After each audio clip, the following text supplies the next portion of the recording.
Alright, so got this E60 here with a common coolant leak. Right here, you can see it dripping off the connector at the cylinder head.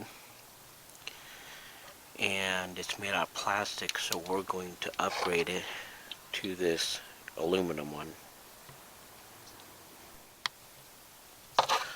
Alright, so we're going to take these two M6 bolts out, and then we'll cut this clamp off and go from there.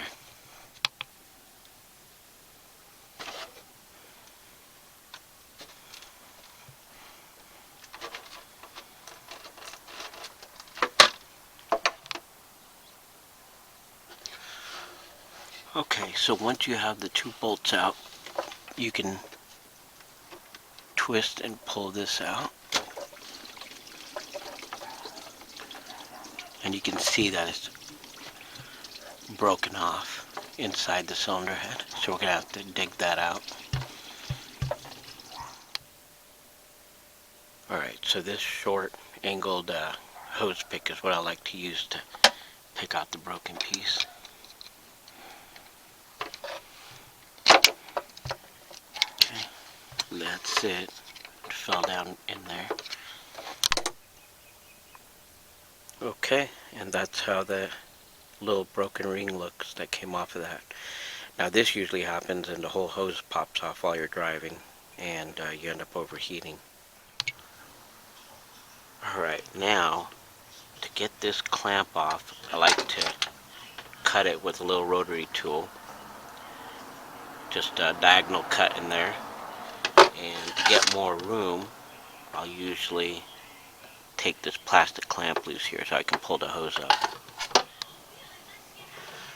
Alright, you see that? Just a nice diagonal cut in there. Alright, so I got it all apart. There's the rest of the piece. It broke off in the hose, the clamp. Always make sure that there's nothing down this hose.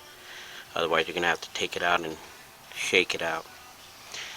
And I got my rotary tool, made a little mark in there, but what I'm going to do is cut the hose flush right here and make a nice fresh end on it.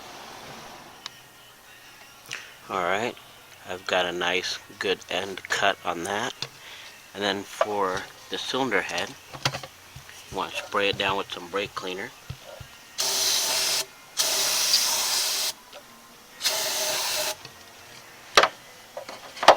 And if you got any coolant corrosion in there, you want to clean out with some emery cloth. Right here. And just gently wipe it and get all of it off. Spray it with some brake clean, and we're ready to put it back together. Alright, got it together.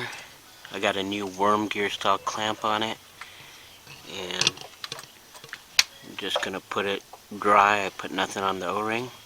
Put the two bolts back on and fill it up and bleed the coolant.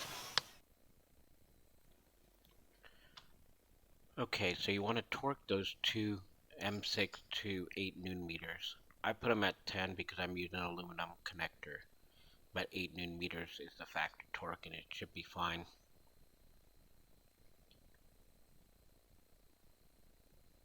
Now when you're dealing with coolant, you can use the multi-vehicle universal coolant, but if you have access to the blue European coolant, then that's the right thing to put in there. The universal will work just fine as well, but it doesn't have the detergents that you'll need.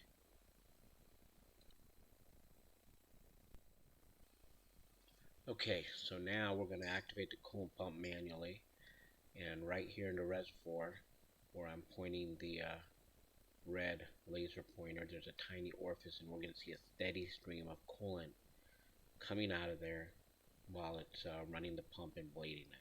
Okay, so that's what we're going to do now. Alright, so to get the coolant pump to come on manually, you're going to want to turn the ignition on.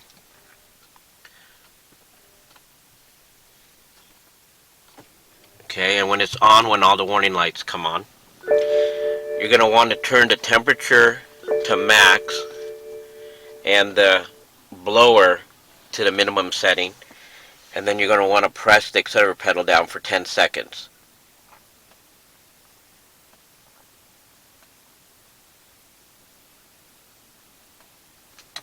Alright, now at the coolant reservoir, you're going to see the steady stream of coolant coming out and all the air purging out. Okay, so over here you can see the stream of coolant coming out. The pump's going to run for about 12 minutes, and sometimes the stream will get a little bit less and it will pulse and it will go ahead and be a little bit more forceful again. But do this for a little bit and it'll be all set.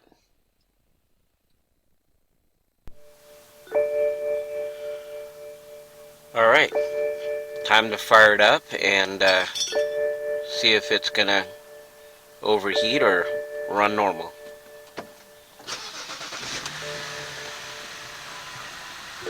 So one thing I like to do right after any cooling job on this car is hook up my scanner and put it on data and watch the coolant temp. Since this car has no coolant gauge on it, I can monitor the ECT temp and know if it's going to overheat or getting close to it.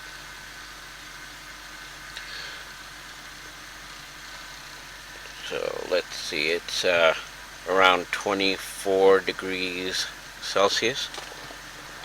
So we'll let it run, and at the same time I like to turn the heater on full, and if hot air is coming out of the vents, then you know the coolant pump's doing its job and it's working right.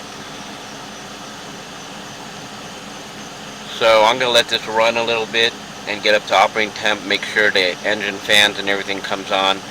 And I always do that before going on a road test because I don't want to get stuck out there overheating because I didn't go through it thoroughly after a repair like this.